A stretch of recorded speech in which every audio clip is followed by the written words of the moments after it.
عرضت علي الأمم فرأيت النبي ومعه الرهيط والنبي ومعه الرجل والرجلان والنبي ليس معه أحد إذ رفع عليه سواد عظيم فظننت أنه أمتي فقيل لي هذا موسى وقومه. ഹബീബ നബി പറഞ്ഞു, അല്ലാഹു തആല എനിക്ക് വിവിധങ്ങളായ സംഘങ്ങളെ സ്വർഗത്തിലേക്ക് പോകുന്നവരെ നേരത്തെ തന്നെ കാണിച്ചു തന്നിട്ടുണ്ട്. കൊച്ചു സംഘങ്ങൾ, ഒരു പ്രവാചകനും ഒരു നബിയും കൊച്ചു സംഘവും. വൻ നബിയും വേറൊരു നബി, ഒമാഹുർ റജുലു, ആ നബിയോട് കൂടെ ആകെയുള്ളത് ഒരാളാണ്. ഒരു റജുലാനി, വേറൊരു നബി കൂടെയുള്ളത് രണ്ടാളാണ്. വൻ നബി വേറൊരു നബിയും അള്ളാഹു സ്വർഗത്തിലേക്ക് പോകുന്നവരെ നേരത്തെ അള്ളാഹു എനിക്ക് കാണിച്ചു തന്നിട്ടുണ്ട്. വൻ നബിയു വേറൊരു നബി, ലൈസ മഅഹു അഹദുൻ, ആ നബിക്ക് ഒന്നും കിട്ടിയിട്ടുമില്ല സല്ലല്ലാഹു അലൈഹി വസല്ലം. ഈ ഹദീസ് സ്വഹീഹുൽ ബുഖാരി സ്വഹീഹ് മുസ്ലിം രേഖപ്പെടുത്തിയിട്ടുണ്ട്.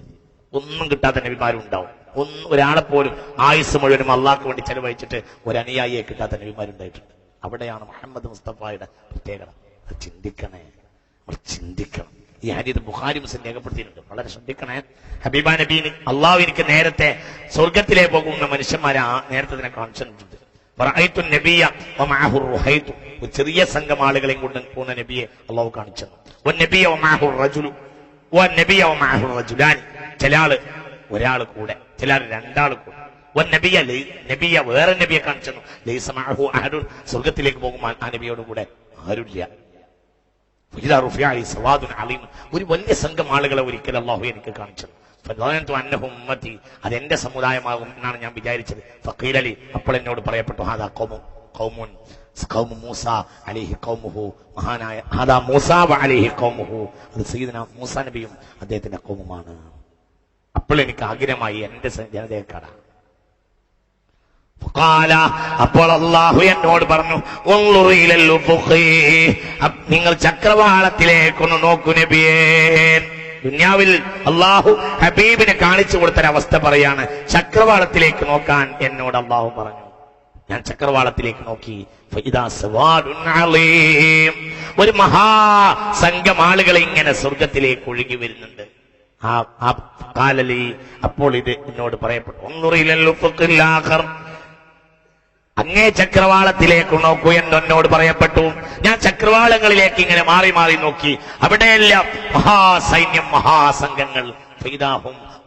ഇതാണ് അങ്ങയുടെ സൈന്യം, സംഘമെന്ന് അള്ളാഹു എന്നോട് പറഞ്ഞു. ഹബീബായ മുഹമ്മദ് മുസ്തഫ, സ്വർഗത്തിലെ ഏറ്റവും കൂടുതൽ അനുയായികൾ മുഹമ്മദ് നബി സല്ലല്ലാഹു അലൈഹി വസല്ലം. ശ്രദ്ധിക്കുക, അള്ളാഹു ആ കൂട്ടത്തിൽ നമ്മെ പെടുത്തട്ടെ. അള്ളാഹു ആ കൂട്ടത്തിൽ നമ്മെ പെടുത്തട്ടെ. അഹ്ലുൽ ജന്ന, കേട്ടോളൂ. സ്വർഗത്തിലെ മൊത്തം ആളുകളെ നിർത്തിയാൽ 120 സഫാളാണ് സ്വർഗത്തിൽ ഉണ്ടാവുക. 120 സഫ. ഒരു സഫിൽ എത്ര ആളാന്ന് റസൂൽ പറഞ്ഞു തന്നിട്ടില്ല. 120 സഫ ആളുകളാണ് സ്വർഗത്തിൽ പ്രവേശിക്കുക. അള്ളാഹു തൗഫീഖ് ചെയ്യട്ടെ. ഒരു സഫിൽ കോടാനക്കോടി ഉണ്ടാവും, പേടിക്കണ്ട. നമ്മൾ പള്ളിയിലെ സഫിലേക്ക് വേഗം ആലോചിക്കും. ഓരോരുത്തരും ഒരു റായത്തില്ലാത്തതുപോലെ ഈ അതീത് പറഞ്ഞപ്പോ പല ആളുകൾ ഇങ്ങനെ കഴുത്ത് തൂങ്ങിയതുപോലെ എനിക്ക് തോന്നി. നിങ്ങൾ വിചാരിച്ച സഫ് അല്ലത്. ഒരു സഫിൽ തന്നെ കോടാനക്കോടി ഉണ്ടാവും. സ്വർഗത്തിന് സഫല്ലേ, അറുന്നു സമാവാത്ത് വല്ലർന്നു. ആകാശവും ഭൂമിയും കൂട്ടി അത്രയല്ലേ അതിന് വീതിയുള്ളത്. ആകാശവും ഭൂമിയും കൂട്ടി അത്ര വീതിയുണ്ട്. എന്തിന്? സ്വർഗത്തിന്. അപ്പോൾ ആ വീതിയിലാണല്ലോ അങ്ങനെ സഫ് നിർത്തുക. എത്ര പറയാൻ കഴിയില്ല. ഹബീബായ മുഹമ്മദ് നബി സല്ലല്ലാഹു അലൈഹി വസല്ലം പറഞ്ഞു, നോക്കണേ, ഇതൊക്കെ പ്രത്യേകം ശ്രദ്ധിക്കണ ഹദീസാ. അഹ്ലുൽ ജന്നത്തി 120 സഫാ, സ്വർഗ്ഗക്കാർ 120 സഫുകളായിരിക്കും. വസമാനൂന മിൻഹാ മിൻ ഉമ്മത്തി, അതിൽ 80 സഫും എന്റെ ജനതയാണെന്ന് മുഹമ്മദ് നബി. വഅർബഊന മിൻ സായിരിൽ ഉമം, മറ്റുള്ള എല്ലാ ഉമ്മത്ത് കൂട്ടിയാലും 40 സഫായിരിക്കും. എന്റെ സമുദായം 80 സഫ്. മൊത്തം സ്വർഗത്തിൽ 120 സഫ്. 80 സമുദായവും 80 സഫും എന്റെ സമുദായം. മറ്റുള്ള ലക്ഷക്കണക്കായ നബിമാർക്ക് മൊത്തം കൂട്ടിയാൽ കിട്ടുന്നത് 40 സഫാണെന്ന് ഹബീബായ നബി സല്ലല്ലാഹു അലൈഹി വസല്ലം. ഒരിക്കൽ ഇങ്ങനെ കൂടിയിരുന്നപ്പോൾ ചോദിച്ചു, കൈഫ അൻതും റുബഉ അഹ്ലുൽ ജന്ന, നിങ്ങൾ സ്വർഗത്തിന്റെ 4 ഭാഗമായി കിട്ടിയാൽ എന്താ അഭിപ്രായം? അല്ലാഹു റസൂലുള്ളാഹി, ഞങ്ങൾ എന്താ അഭിപ്രായം പറയുന്ന നബിയെ? നിങ്ങൾ സ്വർഗത്തിന്റെ 4/1 എന്താ അഭിപ്രായം? അല്ലാഹു റസൂലുള്ളാഹി എന്നവർ പറഞ്ഞു. അപ്പോൾ ഇവർക്ക് സമാധാനമാവാത്തതുപോലെ റസൂലുള്ളാഹിക്ക് തോന്നി. കൈഫ അൻതും തുലുസുഹ, നിങ്ങൾ സ്വർഗത്തിന് 3/1 എന്താ അഭിപ്രായം? അപ്പോൾ പറഞ്ഞു, ഫദാക അക്സർ, അത് ഭയങ്കര കിട്ടൽ തന്നെയാണ്. മനസ്സിലാവണില്ലേ പറഞ്ഞത്? സ്വർഗത്തിന് 1/3 നിങ്ങൾ ഉണ്ടായ എന്താ നിങ്ങളെ അഭിപ്രായം? യാ റസൂലല്ലാഹ്, അത് കുറച്ച് കൂടുതൽ തന്നെയാണ് നബിയെ സല്ലല്ലാഹു അലൈഹി വസല്ലം. നിങ്ങൾ സ്വർഗത്തിന്റെ പകുതി ഉണ്ടെങ്കിൽ എന്താ നിങ്ങളെ അഭിപ്രായം? യാ റസൂലല്ലാഹ്, അത് ഭയങ്കര അധികമല്ലേ നബിയെ? സല്ലല്ലാഹു അലൈഹി വസല്ലം, അപ്പോൾ ഹബീബായ റസൂലുള്ളാഹി പറഞ്ഞു, അഹ്ലുൽ ജന്നത്തി യൗമൽ ഖിയാമത്തി 120 സഫ്ഫാ വഅൻതും മിൻഹാ 80 സഫ്ഫാ.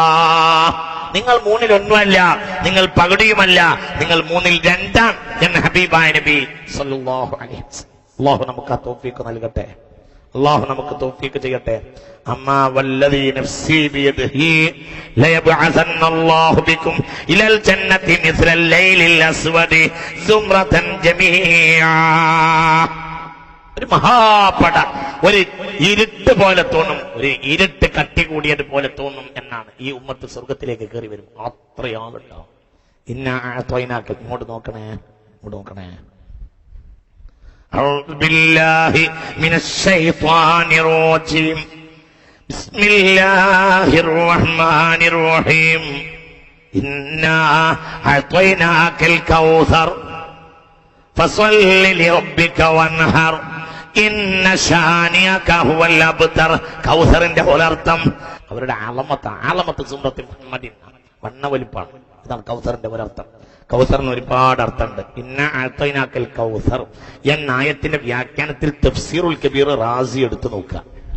അവിടെ കാണാം കൗസറിന്റെ ഒരർത്ഥം ഇന്ന അഅ്തൈനാക ഹൗളൽ കൗസരി എന്നല്ല പറഞ്ഞത്, ഇന്ന അഅ്തൈനാകൽ കൗസർ.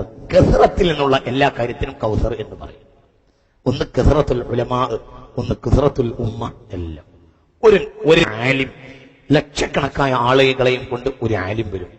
അങ്ങനെ ഈ കോടിക്കണക്കായ ആലിമ്യങ്ങളുണ്ടാവും. അവരുടെയൊക്കെ കീഴിൽ ലക്ഷക്കണക്കായ ആളുകളുണ്ടാവും. ചില ആലിമ്യങ്ങളൊക്കെ. അള്ളാഹു തൗഫീഖ് ചെയ്യട്ടെ, അള്ളാഹു നമുക്കൊക്കെ തൗഫീഖ് ചെയ്യട്ടെ. മഹാന്മാരായ ഉലമാക്കളോട് കൂടെ പോകാൻ അള്ളാഹു നമ്മെ അനുഗ്രഹിക്കട്ടെ. അള്ളാഹു നമുക്ക് തൗഫീഖ് ചെയ്യട്ടെ. നോക്കൂ, നിങ്ങൾ ചിന്തിക്കേ, ഭയങ്കരാണ് ഈ പറഞ്ഞത്. അതായത് ഒരു ആലിം, ആ ആലിമിന്റെ കീഴിൽ ഭയങ്കര വഫദ്, പിന്നൊരു ആലിം ഭയങ്കരം. ഏതുപോലെ ഒരു നബി സ്വർഗത്തിൽ വരും, ആ നബിയോട് കൂടെ ഒരാളും ഇല്ല. ഒരാള്, രണ്ടാള്, കുറച്ചാളെ കിട്ടിയത് സയ്യിദുനാ മൂസ, കുറച്ചാളുകൾ. എന്നാൽ ഇതാ ഒരു ആലിം, ബഹുമാനപ്പെട്ട ശംസുൽ ഉലമ റഹ്മഹുല്ലാഹ്, കണ്ണിയത്ത് ഉസ്താദ് റഹ്മഹുല്ലാഹ്, ഭയങ്കരം തന്നെയാണ്. അവരൊക്കെ പിന്നാലെ പോകാൻ അള്ളാഹു നമുക്ക് തൗഫീഖ് ചെയ്യട്ടെ, അള്ളാഹു തൗഫീഖ് ചെയ്യട്ടെ. പൂക്കോയ തങ്ങൾ ബാപ്പ, ബഹുമാനപ്പെട്ട ബാഫക്ക് തങ്ങൾ ബാപ്പ, അവരൊക്കെ കൂടെ പോകാൻ അള്ളാഹു നമുക്ക് തൗഫീഖ് ചെയ്യട്ടെ. ഭയങ്കരല്ലേ അത്? അതൊരു ഭയങ്കര സന്ദേശല്ലേ. ഏതായാലും ഒറ്റക്ക് പോവില്ല, ഇമാമിന്റെ നേതൃത്വത്തിലേ പോകൂ. ഒരാൾക്കാരും ഇമാമല്ലെങ്കിൽ അവൻ നരകത്തിലേക്കാണ്. മൻഷദ്ദ ഫിന്നാർ. അള്ളാഹു കാക്കട്ടെ. അതും കൂട്ടത്തിൽ പറയണം. ഒരാൾക്കാരും ഇമാമില്ല, ഞാൻ ഒറ്റക്കാണ് ഇമാമെങ്കിൽ അവൻ നരകത്തിലേക്കാണ്. അള്ളാഹു കാക്കട്ടെ. മനസ്സിലായില്ലേ? അങ്ങനെയാണ്. ഒരാൾ ഒരൊറ്റക്കാണ്, എനിക്ക് ആരും വേണ്ട, ഞാൻ ഒറ്റക്ക് ഖുർആൻ, എനിക്ക് ഒറ്റക്കാരിയിൽ ഞാനൊന്നും നോക്കില്ല, ഞാൻ ആരെയും അംഗീകരിക്കില്ല, അത് നരകത്തിലേക്കാണ്. മൻഷദ്ദ, ഒരാൾ ഒറ്റക്ക് പോയാൽ ഷദ്ദ ഫിന്നാർ, അവൻ നരകത്തിൽ ഒറ്റപ്പെടാൻ പോവുകയാണ്. അള്ളാഹു നമ്മളെ കാക്കട്ടെ. ഹബീബായ നബി പറഞ്ഞു,